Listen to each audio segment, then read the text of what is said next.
ఆరుగాలం కష్టపడి పంటలు పండించే రైతులపై ఓవైపు ప్రకృతి కన్నెర చేస్తుంటే మరోపక్క చేసిన అప్పులు తీర్చాలని బ్యాంక్ అధికారులు వేధిస్తున్నారు.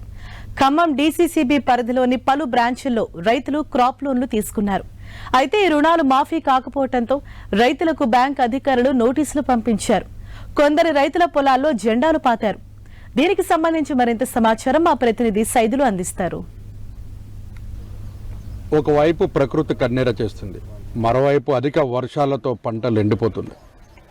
పంటలు చేతికొచ్చే టయానికి వైరస్తో తీవ్ర ఇబ్బందులు, దిగుబడి రాక చేసిన అప్పులు కట్టలేని పరిస్థితి.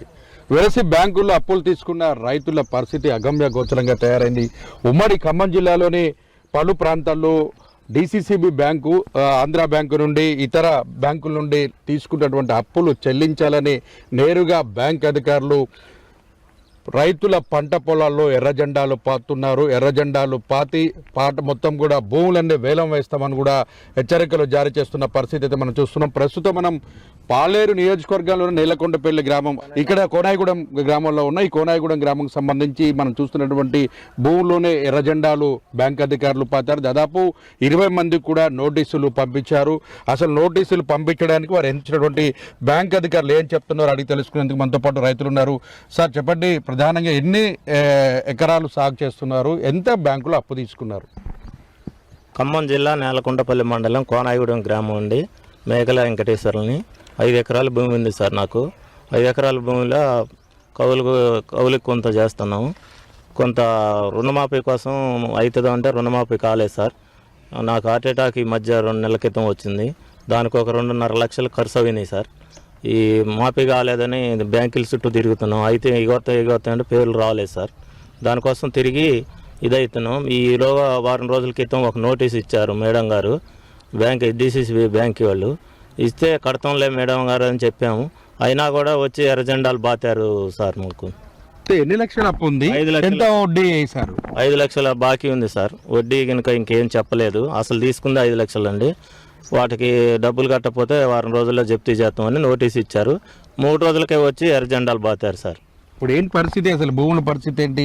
అధికారులు ఏం చెప్తున్నారు, మీరేమంటున్నారు? భూములు అమ్ముదామన్నా కొనేవాళ్ళు లేరు సార్. భూమి అమ్మైనా కడదాం అనుకుంటున్నాం. వాళ్ళు ఈలోగా మాకు ఏం టైం ఇవ్వట్లేదు. ఇక పురుగుల మందు దాగి చచ్చిపోదాం అనుకునే టైం వచ్చింది సార్. మాకు భూమి రేటు రావట్లేదు, అమ్ముదామన్నా ఎవరు కొనేవాళ్ళు లేరు సార్. చూడొచ్చు, మరో రైతు ఉన్నారు. మీరు ఎంత అప్పు తీసుకున్నారు బ్యాంకులో? బ్యాంక్ అధికారులు ఏం చెప్తున్నారు? నేను 50,000 తీసుకున్నాను బాకీ. అయితే ఇప్పుడు 1,15,000 అయింది.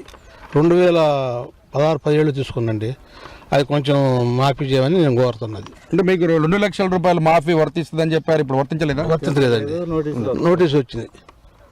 నాకు అది కావాలండి. జెండాలు పాతారా మీకు కూడా? నాకు జెండాలు బాతలేదండి. కట్టమని నోటీసులు పంపిస్తుంటారు. అది మీరు చెప్పండి, ప్రధానంగా రైతులు పంటకు ఇబ్బంది పడుతున్న పరిస్థితి ఉంది ఒకవైపు, మరోపక్క అప్పు తీసుకున్న మాట వాస్తవం అయినప్పటికీ కూడా కట్టలేని పరిస్థితిలో ఉన్నారు. ఇలాంటి సమయంలో రైతుల పొలాల్లో జెండాలు పాతడం కరెక్టే అనుకుంటున్నారా? అదే ఇబ్బంది, రైతులని బాగా ఇబ్బంది పెడతారు. పంటలు లేవు, వర్షాలు ఎక్కువ, అన్ని పోయినాయి. పత్తి చేలు ఒకనే పోయినాయి ఈ సంవత్సరం. ఈ గవర్నమెంట్ ఏదో 2 లక్షలు మాఫీ ఇస్తామంటే ఆశ పెడితే అట్లనే చూసుకుంటున్నారు. వడ్డీలు పెరిగిపోతున్నాయి.